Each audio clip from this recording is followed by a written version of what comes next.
Nasce ad Agrigento il Lions Club Valle dei Templi. La cerimonia si svolgerà il prossimo 16 ottobre, mercoledì, alla presenza del presidente fondatrice dottoressa Mariella Antinoro.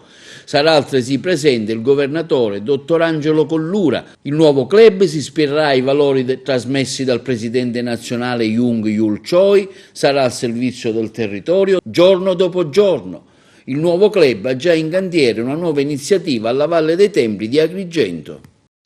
Il battesimo sarà il 16 ottobre, mercoledì prossimo, con la consegna della carta costitutiva, la charter, da parte del nostro governatore del distretto 108 YB Sicilia, il dottor Angelo Collura, che ha collaborato alla nascita di questo club.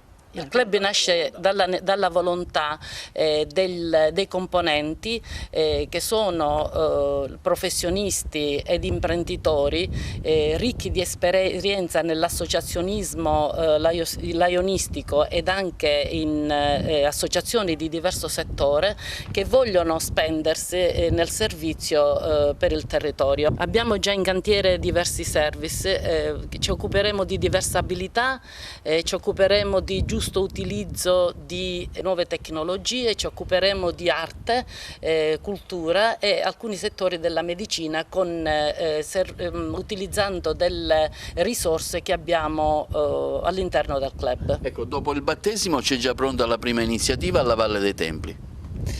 Entro la fine del mese collocheremo un cursore tattile per non vedenti e per ipovedenti con l'autorizzazione del direttore del Parco Archeologico della Valle, dottore Sciarratta, e del presidente dell'Unione Italiana Ciechi.